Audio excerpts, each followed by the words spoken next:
Howdy folks, this is Derek, or Leica 101. Welcome to my channel, and this video is going to be another Pathfinder product review, and today's review is going to be over the Pathfinder Campaign Setting Rival Guide by Brandon Hodge, Colin McComb, and Jason Nelson. So, what do we got here? What is the Rival Guide? What is this awesome book? The Rival Guide is a collection of 10 different groups of NPCs to be rivaling adventuring parties. They have different motivations, different alignments, and can just be thrown in at any time.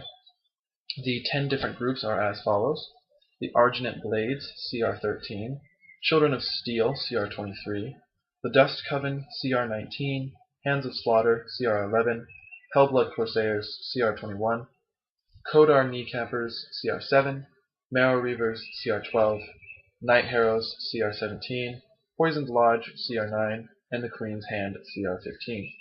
Now, this is obviously one of those 63-page campaign setting books, and it's pretty good. You can just get it $20, probably about $15 on Amazon, and obviously got great front cover art as always. Sorry, I apologize for the glare. And the last page, as always, has a wonderful rehash of the artwork where I just wish I could just rip off and put into a frame. So what do we have in terms of content? In terms of content, like I said, we have the wonderful 10 groups. We also have a couple of new things in terms of different feats, items, and abilities or templates. So I'm not going to go through in detail into every one of the NPC groups, because I'm afraid that I could make a whole video about each group, honestly. So, like I said, you get those 10 NPC groups, ranging from CR 7 at the lowest to 23 at the highest. Now, what makes this a really good little extra stat book or splat book is the fact that at any time you can throw these groups in. If you're playing in the Galarian campaign world, Paizo's standard setting, perfect. These all fit in immediately. If you're using a homebrew setting, these require slight adaptation, particularly with a few of them, such as the Hands of Slaughter, which includes, I'll turn to the picture real quick, includes a being known as Euro Tagala, which is a male awakened dire ape anti-paladin. Yeah, there's this photo. Unfortunately, in my setting, there are no dire ape awakened anti-paladin beings. I don't really like the idea of that at the moment, so that person immediately becomes irrelevant to the setting. Of course I could adapt it and change it, but then that requires changing the stat block. Additionally, there is another group, at least for me, that I will not be using, and that is the group known as the Dust Coven, which are all drow or creatures from the Underdark. So we have an Annis Hag, a Drider Cleric, a Drow Ranger, a Drow Rogue, Shadow Dancer. So that's another group that immediately won't be used by myself. However, there will be one group that has attracted my attention. That's the Hellblood Corsairs, and they just are some crazy, once again, crazy artwork, crazy awesomeness. So one thing that holds this book back is its certain usage. I mean, some of these groups are not going to necessarily be used. For example, I can definitely see a few of these higher CRs, such as the Children of Steel, CR 23. Everyone in that party is level 20. Unless you're running really, really high level play, it's very unlikely that your group is ever going to meet the Children of Steel and actually have them as rivals, given the fact that these people have crazy abilities. But I did mention a couple of things in terms of templates, etc. So let's see about those. We also have new feats, such as the Children of Steel have Death on Swift Wings, which is Slaying Sprint combat feat. There's also new artifacts, new items, new spells. So for those of you who are looking for a couple of things just out of the blue that are completely different in terms of items and feats, this is a good place to look, is in the Rival Guide. So I'm going to go ahead and tell you what my star rating for this is and whether or not you should buy it. if you're looking for a group of NPCs and you don't have the time to create your own, that can just, with a slight adaptation to a homebrew setting, can be used immediately, pick up the Rival Guide. I give it 3.5 out of 5, and I'll explain to you why it gets held back a little bit. So 3.5, it's worth it if you need that quick fix like I do, and I'd love to have recurring enemies, so that's why I picked it up. But what holds this book, and of course it has the new templates, it has one of my favorites is Vampiric Animal Companion. Yeah, it's pretty cool. Your animal companion is also a vampire and likes to suck blood. It's pretty cool.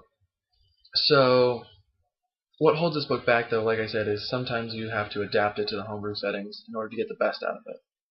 Additionally, there are no groups lower than CR7. I typically like to throw in, if I'm going to throw in a rival party or rival faction or anything, I like to throw it in pretty early. If I'm starting a first level campaign all the way through 20, I want to get that adventuring group in there, that rival group, maybe around level 2 or 3. Don't want to have to wait much longer than that. So, I mean, yeah, I could throw these groups in, but then they're immediately going to just be better. Maybe that's what I'll have to do sometimes, and that'll be what's better.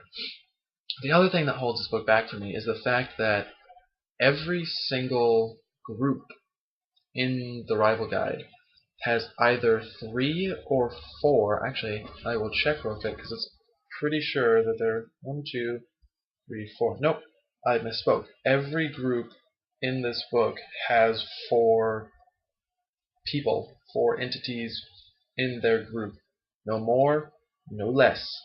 And I feel that occasionally, you can do better. Paizo could have taken one of these groups, made them a little smaller, and making one of the other groups a little larger. Because, yeah, sure, the standard adventuring party is 4. However, as a DM, my group size tends to be around 6 in terms of players. Meaning I would have to come up with 2 additional NPCs for every one of these groups if I wanted to have 1 NPC for every player. So I would have liked to see a little bit more variety in terms of groups like that. However, what is really good is the variety between each group. So they all are mercenary companies, unfortunately. I would have liked to see maybe something a little bit better than everybody being mercenaries or everybody being pickup adventurers. But I mean, they're the Rival Guide, right? So everybody should be adventurers, but I would like to see a little bit more in terms of just, oh, we're this other group of adventurers who are all mercenaries. There are 2 exceptions really to that, but I'm not going to go into that.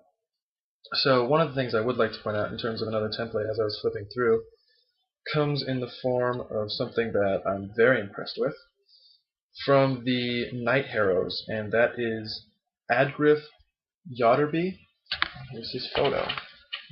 His photo, right there. Yep. He's invisible, alchemically invisible. So we have the Invisible Man being added, and there's actually a whole alchemical affliction that you can add to your players. So like I said, there's really great stuff in here in terms of if you want something new.